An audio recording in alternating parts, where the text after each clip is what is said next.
Hello, my name is Harold Swifty Shaver, and we're here at the Morgantown History Museum today speaking with Miss Pamela Ball. It's nice to have you here today, Pam. Would you please tell us a little bit about yourself? Yes. I grew up in Fairmont, West Virginia, which is in Marion County, not far away, and went to West Fairmont High School. And after I got out of high school, I got married, and I went to live in different places where there were Air Force bases. And after that period of time was over, my late ex-husband got out of the military. We came to Morgantown so he could go to school, but I decided that I would like to go to school. So I got work-study jobs and was in school from the early 70s to 1976 when I graduated with a BS degree in social work. And I worked for a Family Service Association as a social worker working with homeless and substance abuse folks for several years. And then I decided I probably should be doing something else. That was a very tough job. And I opened up an antique shop on Walnut Street, which was called Collector's Alley.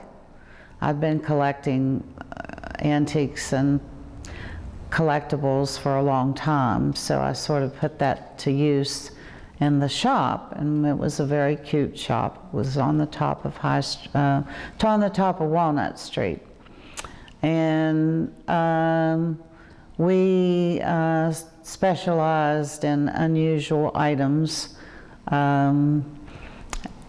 And then during that time, I opened a couple other antique shops that were not in town, and made the decision to go to grad school. And I'm forgetting that one part. Yeah, right before I went to grad school, I started up the Trinity Episcopal Church Community Kitchen. And that organization that I started in '82 is still operating today in 2018. So it's been very successful. Who asked you to do this, Pam? The pastor of the Episcopal Church, Father David, asked me to do that. And I worked with an old gentleman that was in the congregation there for many years. He was in his 80s, mid-80s, Dr. Philip True, and he was an emeritus professor in biology at the university, and was very interested in homeless issues and issues of substance abuse and all of those types of things. He was a wonderful gentleman. And he helped me for the first 2 weeks, and then he said, "You're on your own." It was a lot for someone that age to be doing. But then I was told about the public history program at the university, and because I'd been collecting things for years and I'd been involved with the antique business, history was obviously something I was interested in. And I entered the WVU Public History program in '83 and had lots of contract jobs that were really very interesting, doing National Register nominations on one that I did was New Hill Coal Camp. Another one was out, one was in Greenmont. They were all over the area, really. So I did a lot of National Register work as a contractor. And then after doing the National Register nominations on different properties, I decided to go about trying to get a really good contract job, which I managed to do by writing a grant to the U.S. Forest Service. They needed someone to document all the CCC camps that had existed in the 1930s during the Depression. And if CCC was a Civilian Conservation Corps. It was sort of like a paramilitary thing, but they mostly what they accomplished around the country and the state was building state parks or renovating them. And so that's how you got your writing skills. yes, if I wanted a job, I had to write the grant to get it, so I did lots of that. But anyway, the Forest Service job was quite interesting. I lived in the forest, this was for the U.S. Forest Service. I lived in the forest from March 1st to end of June 30th. And live in the forest, that's what I meant. I didn't go stay in motels. There was 3 of us. And we stayed in tents and also in the back of the van, depending on weather conditions, which were not good in the dead of winter up in the mountains in the Moore National Forest. The only thing I was disappointed about during my stint doing that job was that I never saw a bear. And I thought I was going to see all these bears and stuff. Well, it didn't happen. The gentleman in one of the administrative sites said, "Pam, I've been doing this job for 20-some years and I haven't seen one bear except just the one who ran in front of my window in the office. He ran by and that was the only one I've ever seen." I did see lots of turkeys and all kinds of wonderful things. That was probably the job that I did that was the most interesting over the years. How did you get started with the Morgantown History Museum? I guess the interest in the history as it is in museum history, which is different than historic preservation history, which I've been doing, is when I took the job to do over and to be the curator of the Job Prickett House at Prickett's Fort State Park, which is in Marion County. So I was working with that from the time, the Job House, from the time there were animals living in it, like a fox and snakes and stuff, to when it was open. And I also, because of my antique background, did purchase all of the artifacts inside the house that's open to the public. So my history interest in terms of museum work came from that. So I had that planted in my head. And I guess the way that the History Museum evolved, which is an interesting story in itself, I had been living on the coast of North Carolina with my late ex-husband. And then he was injured in a very bad industrial accident where he was in the hospital for months. And then after he was released and went through rehab, we moved back to the Morgantown, Fairmont area. And once people knew I was back in town, they started approaching me to do different types of things. And one of them was not a contract job, but it was to start up a museum acquisition effort. And the person who asked me to do that was Dr. Barbara Howe, who used to be the head of the WVU Public History Program. So another lady and myself, her name was Jane Labus, she and I started the effort to obtain and develop a museum in Morgantown. Well, there's a lot of, when you start something like that, there's a lot of pre-work that you do to lay a foundation to try to have an organization. Once we developed that, the organization was called Riverfront Museum Incorporated. And one of my friends back then who owned Seneca Center, Marcia Brand, gave us a little tiny operating space that was very tiny indeed, tiny, smaller than the one we had here upstairs. So it was about 300 square feet maybe. And so we operated the Riverfront Museum from that site. So that was the organization that was the predecessor to Morgantown History Museum. We operated for several years. We did not have backing from the city or the county or any government agency. It was just a private 501c3 organization. It was an outgrowth, the Riverfront Museum was an outgrowth of the Chamber of Commerce Vision 2000 program.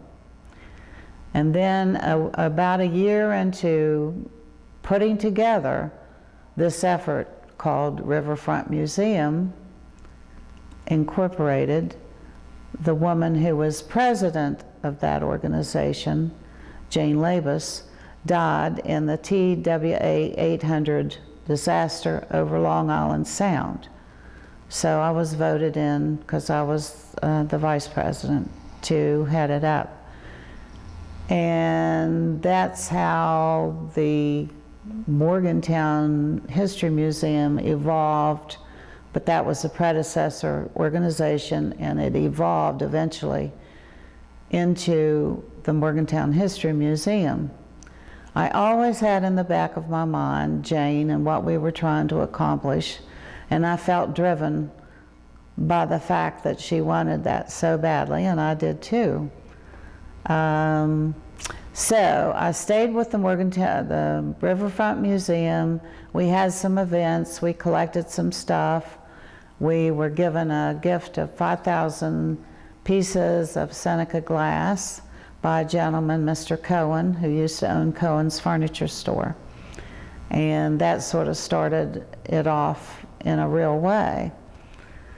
So I worked with that for several years, and then it just wasn't going anywhere. It was because we didn't have backing from the city or the county or the state. And so I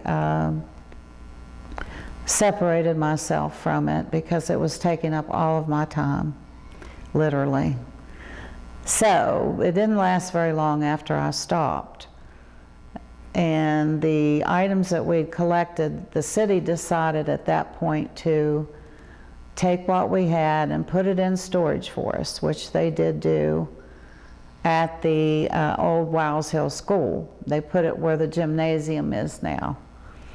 So they put it in storage, and I was asked to take over the effort for the city to start a history museum that would depict the history of Morgantown. Well, they called me several times, and each time I told them no, because it took over my life. It didn't allow a lot for anything else, and that I wasn't going to do it. Well, the fifth time that I was called was the mayor himself, he said, "Now come on, Pam," because I knew him from, that was Mr. Justice, Ron Justice. And he said, "Now, I know you from the Riverfront Museum. I know you can do this, and I want you to." And I finally said, "Oh, okay." I just didn't want to do it, but I go, "Okay, you beat me up, I'll do it." Yeah. The rest is history, so to speak. And that was back in the spring of 2005, he talked me into that, or maybe summer.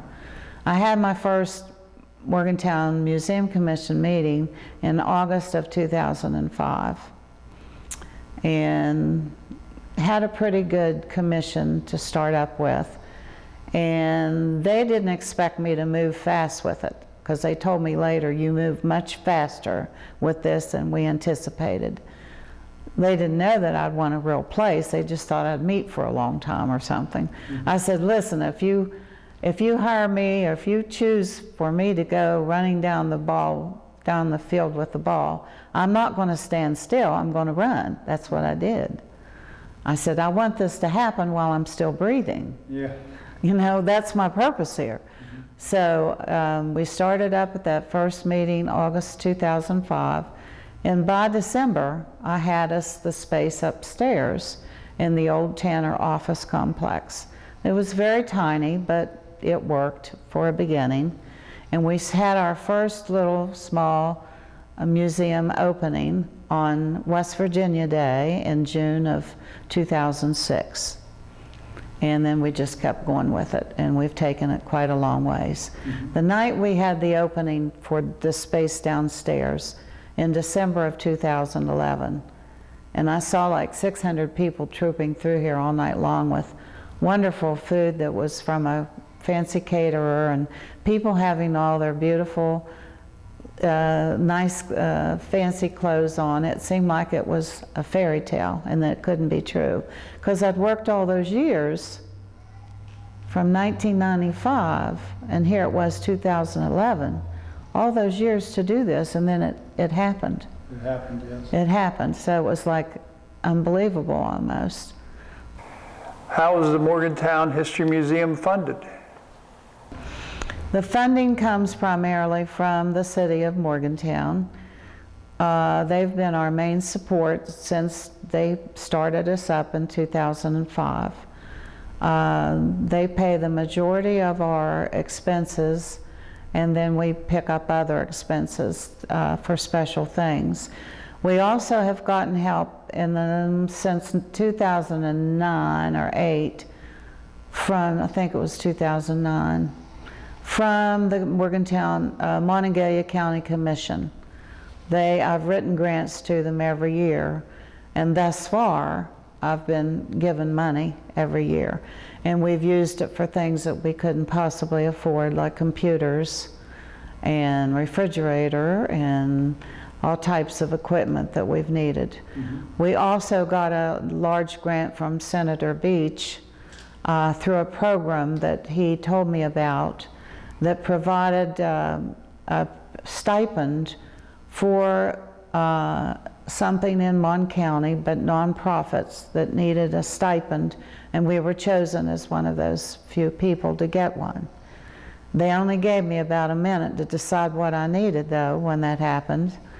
He said, well, it's $1,500. What do you need? And I said, oh, we need lots of things. But he said, you'll have to tell me really fast because this has to go to the floor tomorrow and all that. And going, oh my, I was in Sam's Club. Going, oh. I said, oh, we need a really good camera that will shoot regular film, and then we, digital, and then we also need a camera that will pick up, so it ended up to be the same camera, but a good one. Video, because we did videos in the museum. And I also need a flatbed, large format scanner. I think we chose the right things, but it was hard to do with no notice like that. But he was very good to us and has always tried to be very supportive to our efforts, which I certainly appreciate. And in mentioning Mr. Senator Beach, I'd also like to mention the other person who's really stood behind us from the get-go and has tried really hard to help us. And that is former County Commissioner John Piles. He has been wonderful to us. And also my uncle, who lives in Birmingham, Alabama, and has given us gifts. He's given us more gifts than anyone else since we started up. So those people have been our supporters financially. Then we have another group of people, way too many to mention, friends of the Morgantown History Museum that give us a membership and provide money through the memberships. And then other people make gifts when they come in and like the museum, and they'll put a donation in our donation box. Tell us about the people that are on the Morgantown History Museum Commission. Well, in the beginning, when I first had the first commission in 2005, they were most all of them connected with history in some way. But that has changed over time. And the group is a pretty varied group now, and as it should be.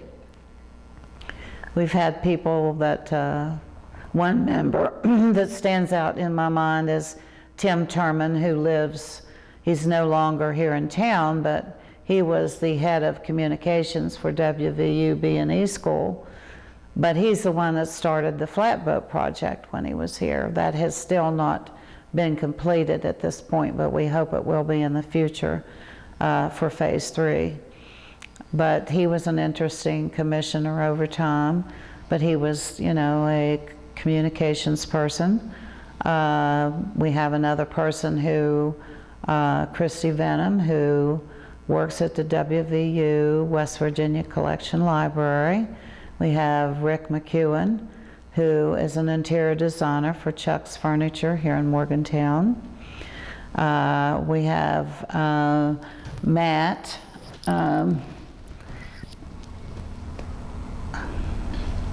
Yeah, I'm trying to think myself. Yeah, I'll just won't mention the last name, but Matt, who I should remember all the names. You're going to have to edit this for goodness sakes. Yeah,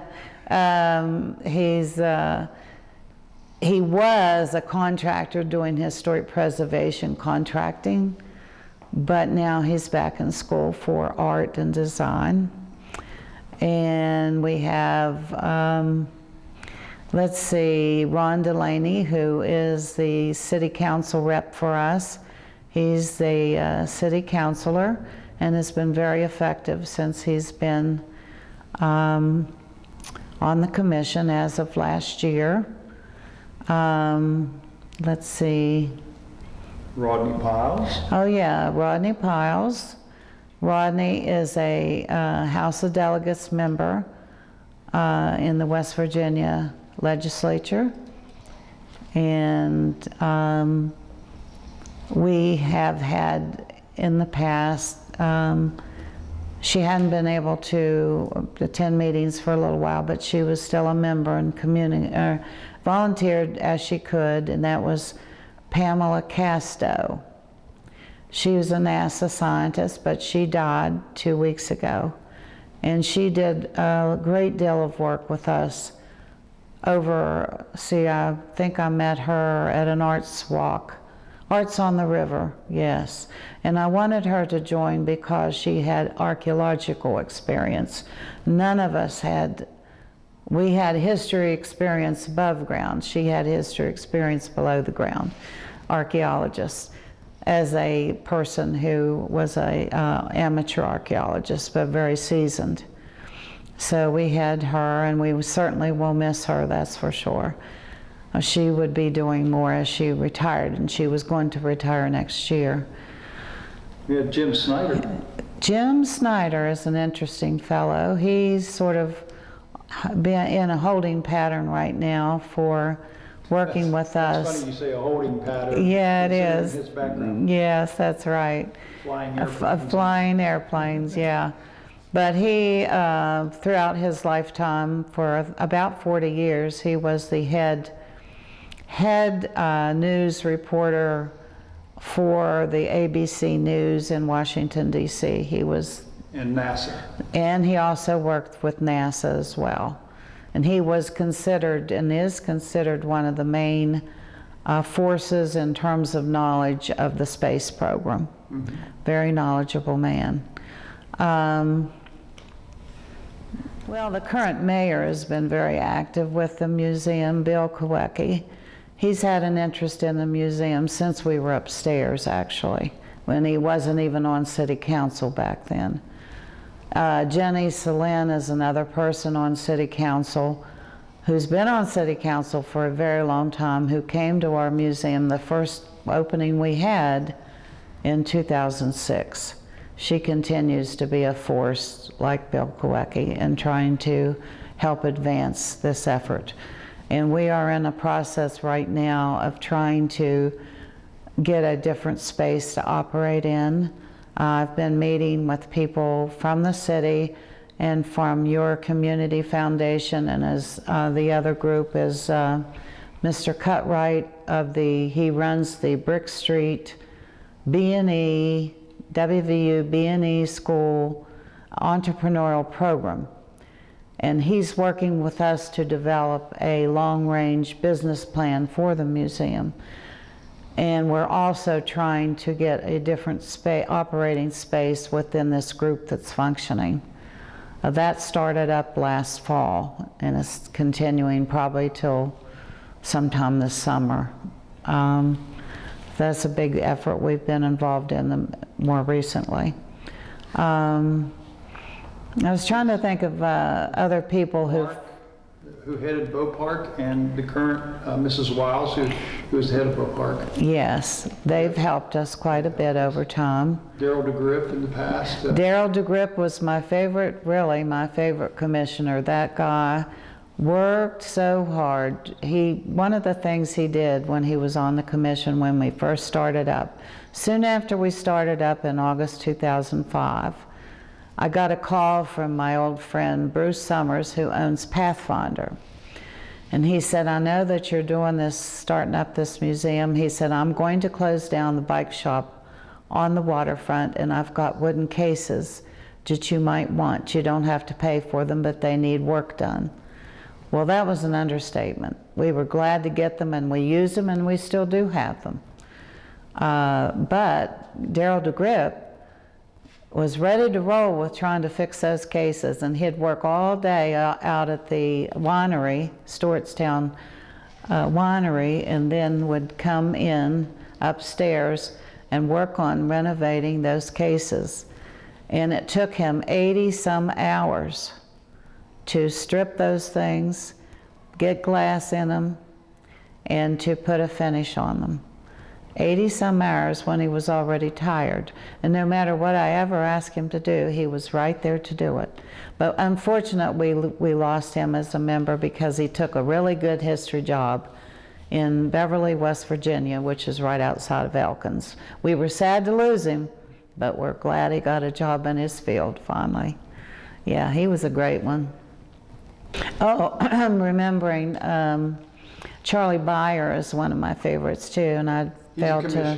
Yeah, he's a commissioner. Ross Justice. Yes, Ross Justice, our young member.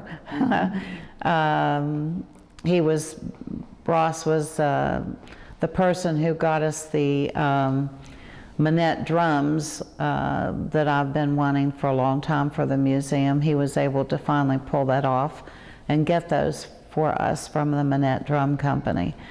And then Charlie Byer's just been a force to reckon with. He's done a lot of things for us, and he's been on the commission a long time. Former city councilman. He was a former city council person, yes.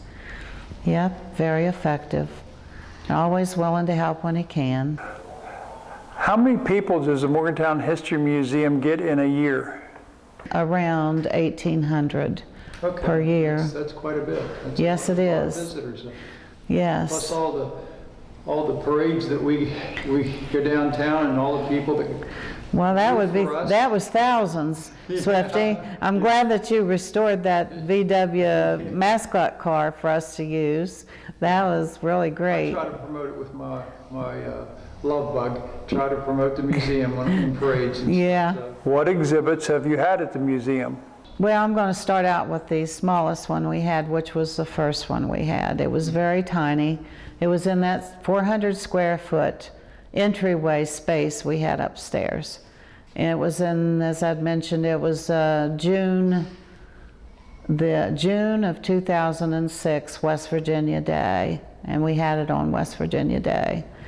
And we had my old friend Mark Crabtree, old-time fiddler, play Civil War related tunes because it was West Virginia Day. Mm-hmm. So he and another friend played for that, and we had an exhibit of what we had gathered basically at that point from the Riverfront Museum organization, mm-hmm. which included the printing press. Okay. Mr. Hastings, who owns Hastings Funeral Home, called me one day years ago when it was still Riverfront Museum and asked me if we wanted the printing press. And I said, oh yes, we would like to have that. He said, well, it's going to take about 5 men and a lift truck to get it out of here. Which is how I got involved. That's how you got involved. I was listening to WCLG one day and heard that there was a printing press at the museum, and I visited, and I've been involved ever since. That's right. And I remember what you said when you walked in the door. Michael was up there then, sitting in the office, and I was talking to him. Michael Mackert, who was our coordinator, assistant coordinator for 7.5 years, and he was a wonderful person and advanced what we were doing in terms of developing good exhibits and working to create them. He's now teaching at WVU in the foreign language department. But when I was standing there talking to Michael and you came in, you were sort of breathless, and you said, I ran all the way here when I heard on WCLG there was a museum and that has a printing press. That was so funny. I never forgot that. And I do demonstrations here, which are very popular with the yes, you do. Printing press that we got. I run it, and I really enjoy doing that for people. Well, the kids in particular, I think, really enjoy that, but the adults do as well. That's a big draw to have that when we have a tour. So we're glad you're willing to still do that. I really enjoy that. So. Do you have outside of the museum exhibits? Do you go out in the public? That's how I developed the museum, actually, was by early on going to every event imaginable, every talk I could give. I was on the road all the time. I've given talks to the Isaac Walton League. I've given talks in Western PA in Waynesburg to the Western Pennsylvania Genealogical Society. I've given talks to the Rotary in Morgantown and the DAR. You name it, I've done it. Anyway, that's how I promoted it early on. We had no money for promotions. I also, the other thing I did was to take a small exhibit from the museum and do every event on the waterfront. Arts on the River, and that really made a difference for us in terms of people recognizing that there was indeed a museum. So that helped further us quite a bit. I'd say that particular thing, taking things off site, probably was more effective than anything else we could have done, really. So our first big event that we had was when we opened in this new space in December 11th. I think it was the 10th. It was 2011, but I don't remember the date in December. But it was a Smithsonian exhibit, what's called a Smithsonian traveling exhibit. And Michael and I wrote a grant to the Humanities, West Virginia Humanities, to try to obtain one of those spots. They only had 6 positions, and we did get one. I was shocked, because there's a lot of competition. And that first Smithsonian that we got was called The Way We Worked. And that night when we opened the museum down here for the first time, we had the opening for the Smithsonian exhibit, The Way We Worked. We had reporters in here from all over the place. It was quite a big event. We had about 600 people all evening going through, because it won't hold 600 people one time, but that was our largest event that we've ever had, actually. We've also had another Smithsonian exhibit entitled Hometown Teams, which was a few years ago, I think 4 years ago. 2014, 4 years ago. And we had people from all the schools, all the officials from all the schools in the county provide items for us from their school with their logo on it, from their teams, different types of teams. And I believe that's the only time that's ever happened in Morgantown. We have had one of the exhibits that people have reacted to, maybe one of the most positive, is the one we have up now about Tony Pietro and his visionary, the way he envisioned things. And he was a person an immigrant who came here from Italy with basically nothing, but he had something that other people didn't have, unbelievable stonemason skills. Yes. And he ended up becoming a multimillionaire back when that was a very unusual thing. He built what's known as the Tony Pietro Castle, which is a landmark in Morgantown. He built many roads in Morgantown. And walls. And walls and all types of things. Brick streets. Brick streets, yes. But anyway, that's been a very popular exhibit. The railroad exhibit, the M&K exhibit. We've had some really nice exhibits here. And the railroad exhibit was one of my favorites. Yeah, he had worked on that 3 years. Even before he went to grad school, he was working on that. And that was? Ian. Ian. Mm-hmm. Yeah, I forgot Ian's last name. Ian, anyway, Ian was in grad school here, and he did that as part of his schoolwork. Chris McGuffin, who was here last year and worked on the Tony Pietro exhibit, which has been so popular. He was also a WVU public history student, and this was part of his schoolwork to finish school. One exhibit that I might mention that Michael Mackert, our former assistant coordinator, developed, a lot of it on his own, I helped him some, was the exhibit about Morgantown's airport and flying. And he had a particular interest in that. Jim Snyder did Jim Snyder did some of the things for that as well. What about Don Knotts? That was the thing that allowed us it brought a lot of things to us. The Bennett family of California from Pasadena wanted to donate 125 items of Don Knotts things, many of them autographed. That was huge. I didn't even know there was 125 items that were signed like that.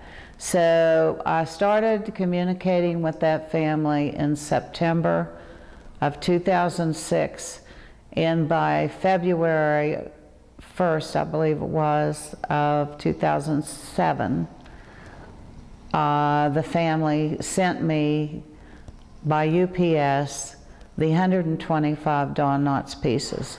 Well, how that parlayed into making this museum get backing it didn't have and put it on the map, so to speak, was getting those items.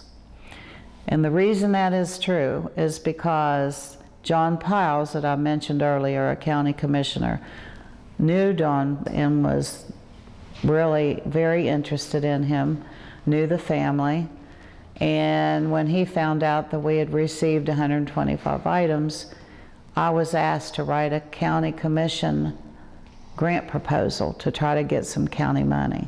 Mm-hmm. And having that Don Knotts material so I could pull off a museum display is what gave us that first county money, which was so important to us. Then the city realized that we had the 125 items. They decided that I should have an exhibit of Don Knotts, but we were upstairs and 400 square feet, we didn't have the space for that. So we were lucky and got a space up the street at the Arts Monongahela facility on High Street, and had the Don Knotts exhibit, and I called it Don Knotts Memories, and we had a huge crowd there. People came from all over the place, not just West Virginia, to see that. And I had at least 10, there could have been more, cameramen lined up in a line to interview me. They were from all over the place. We never had that type of attention. Don Knotts still creates that kind of attention. Yeah. And so the city was so pleased with that exhibit and what had happened, they decided to have a citywide Don Knotts Hometown Festival in 2008, the next year. So I helped plan that festival, Had another exhibit that I expanded, the #1 exhibit I had, to be a good bit larger. Got items from Don Knott's widow to expand the exhibit. They had a Don Knott's Barney look-alike contest that drew people from even California. The whole country was represented. Karen Knott's, his widow, was here. No, not his daughter. And yes, that's right. His daughter came and did a presentation at the Met. Was here Francie Knott's. Okay. Yeah. Anyway, that Don Knott's project, 1 and 2, but the festival in particular, was very heart-wrenching to see all these people coming dressed as Barney, trying to win that $1,000 prize. And I will tell you that the little fella that won had muscular dystrophy. He was in a wheelchair, and he had on a wonderful Barney outfit. Did he? And I missed that. he was about 10 years old, and everyone's heart was just melted when they took him up to the front of the stage at the Metropolitan Theater that night. Well, we're going to have to wrap up here, so I wanted to ask one more question. What does the future hold for the museum? Well, after my life has been given over to this, just about, because I started with the project of a history museum in Morgantown back in 1995, and this is 2018. Do the math for yourself. That is a really big thing, and it's like my baby after all these years of all the work and everything, and trying to develop it further and further. My hope is my current work with the B&E entrepreneurial program and the folks at the Your Community Foundation and the city will allow us to move to a larger space, and we can develop it even further.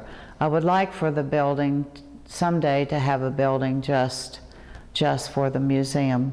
Yeah. If we have someone who can provide that. Most cities in West Virginia have a large building that Yes, is they do. strictly a museum, and Morgantown's behind in that respect. Yes, they are, and I'm hoping that that can be remedied at some point. Now, I probably won't be the person to take it into a place that's just maybe built as the museum.